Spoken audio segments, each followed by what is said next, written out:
Değerli arkadaşlar, öncelikle böyle bir toplantı için Sayın Genel Başkan'ın şahsında müdavara teşekkür ediyorum. Türkiye'de anayasa tartışmalarından biraz sonra bahsedeceğim ama yeni anayasa yine gündemde ve bütün siyasi partiler yeni anayasadan bahsediyor. Ama bununla ilgili farklı kesimlerin de görüşlerini bir araya getirecek, onları bir arada ifade edilmesini sağlayacak bir ortamı tesis etmek.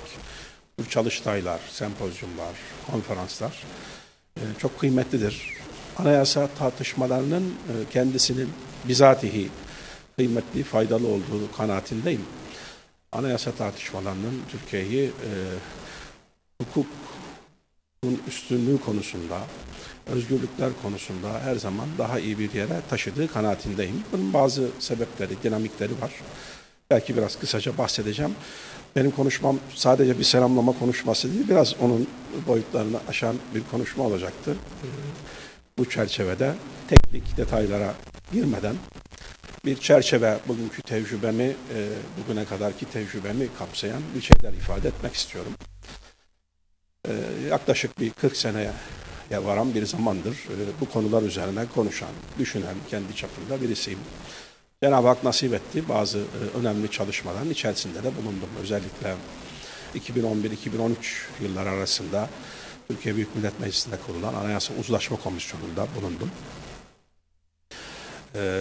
O komisyonun şöyle bir önemi var.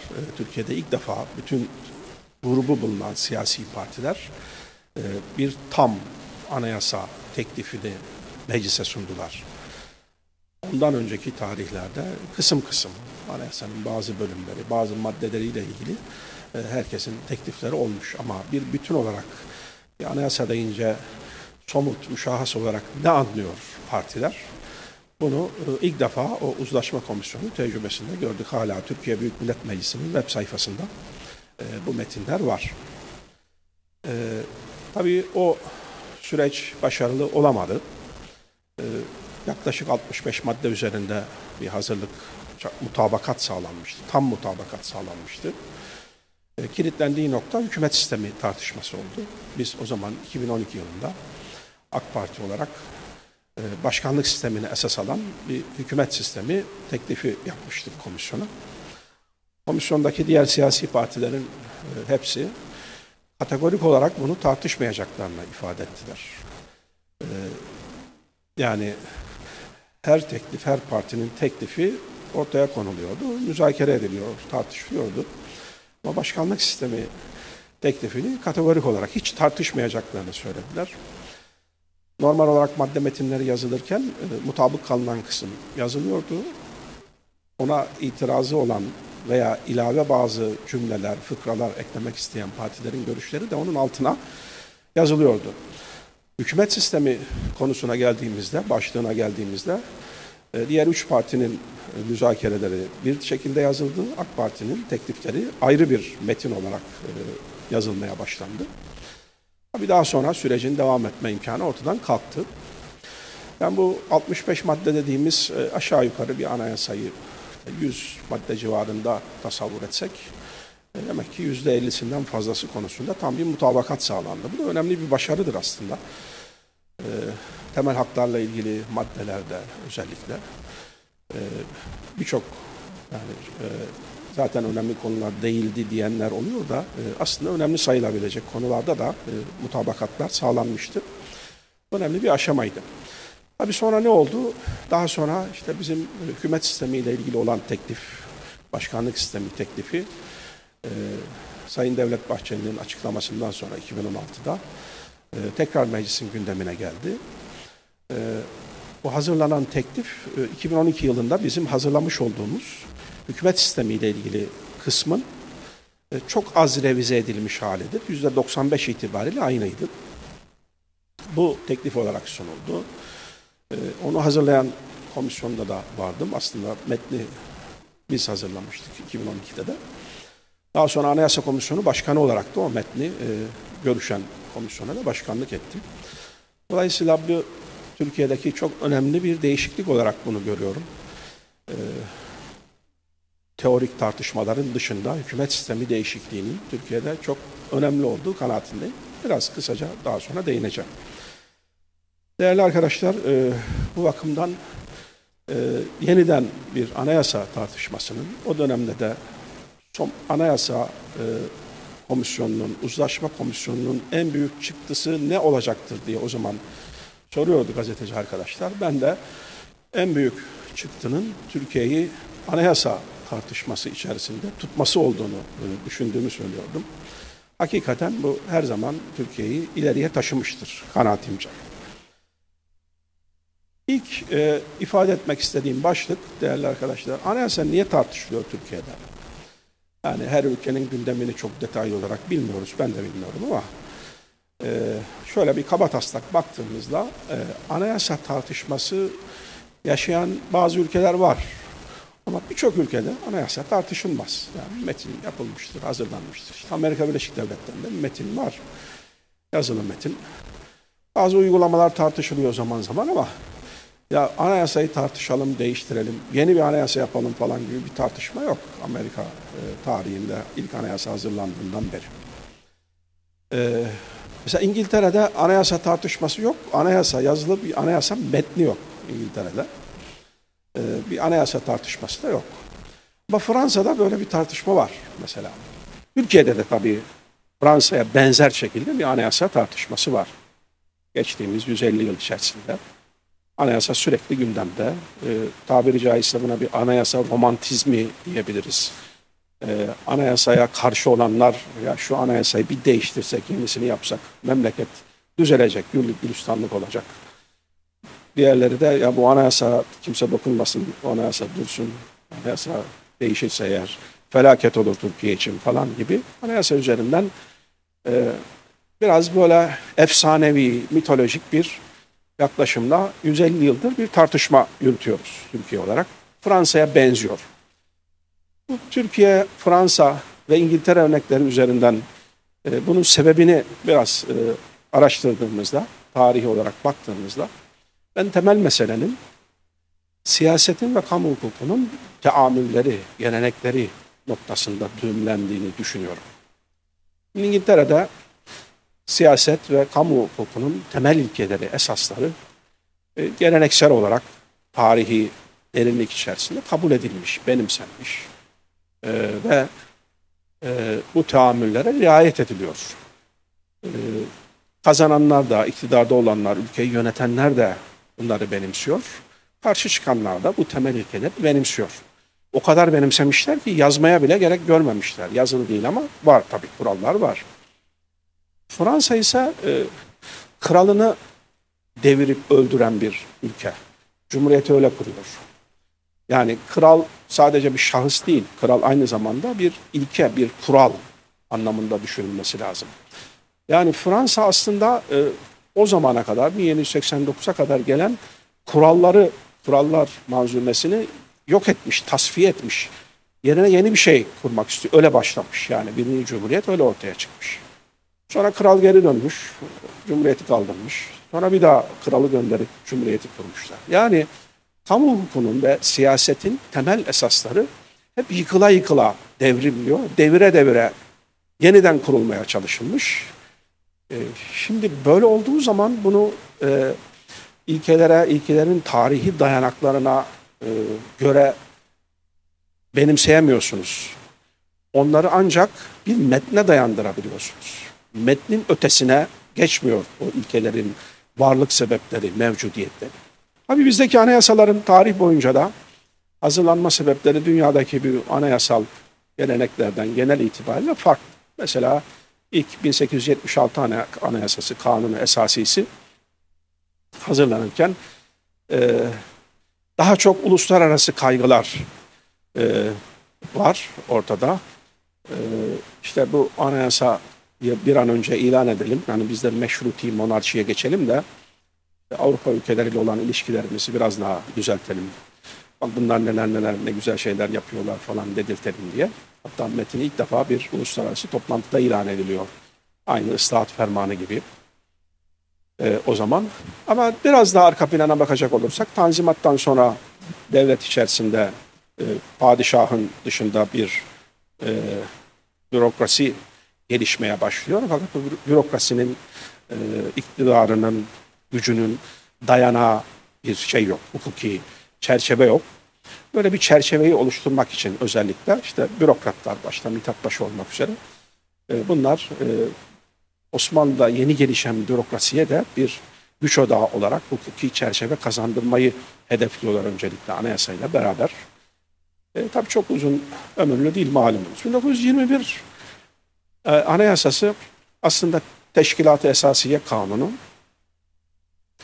Kanun esasiden Teşkilat-ı Esasiye ifadesine geçiyorlar. Aslında tam bir anayasa değil 1921'de hazırlanan metin. Malumunuz kanun esası var. Kanun esası İstanbul'da bir hükümet tasarlamış, onu kurmuş. Meclis Mebusan İstanbul'da falan. Ona göre hazırlanmış bir metin. Ankara'da 23 Nisan 1920'de bir meclis teşekkür etmiş. Yani İstanbul'daki meclis esasen Ankara'ya taşınmış diyebiliriz. Meclis var. Fakat bu meclisin Ankara'da faaliyetlerinin dayanağı olabilecek bir anayasal metin yok. Kanun esası tam olarak bu meclisin yapısını, işleyişini falan karşılayacak hükümler içermiyor. Hükümet kuruluyor Ankara'da. Mesela Osmanlı Kanun esasıyla bakanlıklar nezarettir, nazırdır bakan. Teşkilat-ı Esasiye Kanunu'nda bunlara vekil diyorlar. Bir nevi nazırın vekili olmuş oluyor. Yani Ankara'daki, İstanbul'daki nazırın vekili olmuş oluyor. Bakanlara vekil, işte marif vekili falan deniyor. Teşkilat-ı Esasiye Kanunu sadece Ankara'daki bu yeni yapının çalışması için bir anayasal temel oluşturmak üzere düşünülmüş, tasarlanmış bir metin. Daha sonra Cumhuriyet'in ilanından sonra da 24 Anayasası, bu da Teşkilat-ı Esasiye Kanunu yapılıyor. Bu yeni bir hükümet kurulmuş, bir yeni devlet şekli vesaire onu kapsayan, ona bir anayasal zemin oluşturan bir metin. 1961'den itibaren ise anayasacılık anlayışında bir değişiklik var. Ona dair birkaç şey söyleyeceğim. Dünyada da değişiklik var. Fazla detaya girmeden. 1945 sonrası dünyada bir gelişme, galipler, savaşın galipleri yeni bir dünyada siyasi ortam oluşturuyorlar. Serbest seçimler olsun, demokrasinin galibiyeti olmuş. Demokratik dünyanın, Amerika'nın serbest seçimler, demokrasi, çok partili hayat olsun falan. Ki Türkiye'de mecburen 1945'te bu sebeple çok partili hayata geçiyor. Fakat yeni bir dünya düzeni de kurulmuş 45'ten sonra. Bu ikisi birbiriyle nasıl bağdaşacak? Yani bir yeni dünya düzen kurmuşsunuz. Bir de hani kim kazanırsa ülkeleri o yönetsin falan diyorsunuz. Serbest seçim olsun, çok partili hayat olsun. Ya bu yeni dünya düzenine problem çıkartacak adamlar ülkelerde iktidara gelirse nasıl olacak o zaman? Bunu da yönetmek lazım. Yani hem çok partili hayat olsun hem de bu yeni dünya düzeniyle mutabık, bununla uyumlu çalışabilecek yönetimler olsun ülkelerde istiyorsunuz. Hani malum ya 12 Eylül darbesinden sonra Başkan Carter'a haber veren CIA şefi soruyor ya kim yapmış darbeyi? Türkiye'de darbe yapıldı diyor. O bir piyes izliyor, bir oyun izliyor tiyatroda. Kafasını çeviriyor. Kim yapmış diyor. Diyor ki bizim çocuklar, Avrupa boyuz diyor. Devi kafasını düzeltiyor, tekrar oyunu izlemeye devam ediyor. Bizim çocuklar. Yani şey şu, 45 sonrası. Dünya düzeni var burada. Serbest seçim olsun, demokrasi, çok partili hayat ama bizim çocuklar yönetsin her ülkeyi diyorlar. Fakat bu mümkün değil serbest seçim falan olduğunda. Nasıl olacak? O zaman serbest seçim olsun, kim kazanırsa kazansın ama bizim çocuklar gibi yönetsin formülü geliştiriyorlar. Bu da işte anayasayla oluyor. Yani anayasalara siyasi bir anlam yükleniyor. Aslında siyasetin alanı olan birçok husus, siyasi tartışma alanı olan birçok konu, olması gereken birçok konu anayasalarda düzenlenmeye başlanıyor. Yani anayasacılar bunu işte 3. kuşak haklar vesaire falan gibi ifade ediyorlar. Ekonomiyle ilgili, sosyal hayatla ilgili, kültürel hayatla ilgili birçok konu anayasalara girmeye başlıyor anayasalarda. Aslında bunlar normalde hükümetlerin karar vermesi gereken konular ama bunlar anayasalarda çerçeveleniyor. Yani kim gelirse gelsin hükümete o belli bir sınırın dışına çıkmasın diye bunu yapmaya başlıyorlar. Benzer bir şey Türkiye'de de oluyor. 50 ile 60 arası serbest bir dönem. Demokrat Parti kazanıyor ve Türkiye'yi uzun yıllar seçimli ama seçeneksiz bir demokrasiyle yöneten, artık siyasetçi ve bürokratik elitlerin bir araya geldiği bir yapı halinde Cumhuriyet Halk Partisi seçimi kaybediyor 1950'de. 54'te bir daha kaybediyorlar, 57'de bir daha kaybediyorlar. Görünen o ki seçimle bir daha iktidara gelme ihtimali yok. Nasıl gelebilirsin? Darbeyle. Darbeyle geliyorlar. Fakat kalıcı olarak darbeyle iktidarda bulunmanız mümkün değil. Çünkü siz 46'da daha 45'te çok partili hayata geçmişsiniz. 15 sene sonra tekrar geri dönüp seçimsiz, tek partili bir Türkiye kuramazsınız. Darbe yaptınız evet ama bir süre sonra tekrar seçim yapacaksınız ama kaybediyorsunuz. O zaman bir formül bulmak lazım. Seçimle iktidara gelemeyen bir anlayışı seçimi kazanamasa da iktidara getirecek, seçimi kaybetse de iktidarda tutacak bir formül lazım. İşte o formül anayasa. Anayasada bir çerçeve kuruluyor. Tabiri caizse diyebiliriz ki Türkiye'de ikili bir iktidar alanı oluşturuluyor. Bir seçilmiş iktidar var görüntüdeki. Bir de seçime ihtiyacı olmayan bir iktidar alanı var. Yargı bürokrasisi, silahlı kuvvetler bürokrasisi, sivil bürokrasi falan. Temel kararları veriyor. Bu seçime ihtiyacı olmayan iktidar. Ben bunu şöyle ifade ediyordum bir örnekle. Sürücü eğitimi verilen araçlar var. Dışarıdan baktığınızda otomobil aynı. Diğer otomobillerden farkı yok. Ama bir farkı var. Sağ tarafta sürücü eğitimi veren eğitmen oturuyor. Bu eğitmenin önünde de araca kumanda edecek mekanizmalar var. Hani olur ya acemi şoför eğitim veriyorsunuz bir yanlış yaparsa fren mekanizması, gaz falan o tarafta da var. Şimdi bizdeki sistem böyle kurulmuş 61'den itibaren. Seçimi kazanıyor başbakan, alıyor anahtarı, arabaya oturuyor, çalıştırıyor, basıyor gaza. Gidiyor bir süre sonra bir bakıyor basıyor gaza araç ilerlemiyor. Tam aksine yavaşlamaya başlıyor araç. Bir süre sonra anlıyor yan tarafta birisi var o da müdahale ediyor araca. Ne yapacak? Ya onu indirecek, kavga edecek, gücü yetiyorsa, yetemiyorsa sesini çıkarmayacak. Yani madem böyle bu aracı da böyle kullanacağız diyecek. Ve Türkiye'de seçilmiş siyasetçiler bunu benimsemişler. Ben hükümet sistemiyle o mekanizmanın söküldüğü kanaatindeyim. Hükümet sistemi değişikliğiyle. Sağdaki mekanizma söküldü. Sağ tarafa kim oturursa otursun arkada oturanlardan bir farkı yok bundan sonra. O zaman hukuk işte bu dünya görüşü, hukuk kültürü içerisinde bütünleşmiş halde olduğu takdirde müessir, etkili bir sonuç üretebilir. Onun için ben Türkiye'de anayasa tartışmalarını önemsiyorum. Faydası olduğu kanaatindeyim mutlaka. Türkiye'de hala anayasanın tartışılıyor olmasının bazı temel sebepleri var. En temel sebebi söyledim. Yani siyasi gelenekler, kamu gelenekleri çok önemlidir, kıymetlidir. Bunları yok ettiğinizde yeni bir şey kurmanız çok zordur. Ama esas sorunumuz anayasada değil, onun ötesinde bizim hukukla ilgili, hukukun üstünlüğü, hukuk kültürüyle ilgili çok daha temel bir sorunumuz var. Onun için kuralları değiştirmek, yeni kanunlar yapmak, yeni anayasalar yapmak tam manada bizim sorunlarımızı çözmeyecektir. Ama şüphesiz bu yolda bir adım olarak yeni anayasa tartışmasının kıymetli olduğu kanaatindeyim. Temel mesele birçok ifadeler olduğu anayasada. Kuşatıcılık önemlidir ve Türkiye'de yaşayan herkesin anayasada kendisini bulması, anayasanın kendine hitap ettiğini, kendini muhatap aldığını düşünmesi, buna gönülden inanabilmesi lazımdır. Bu da bir süreçtir. Bu anayasa tartışmaları bizi oraya doğru götürecektir diye düşünüyorum. Tekrar toplantıyı düzenleyen arkadaşlarımıza, Sayın Genel Başkanım şahsında teşekkür ediyorum. Hepinizi saygıyla selamlıyorum.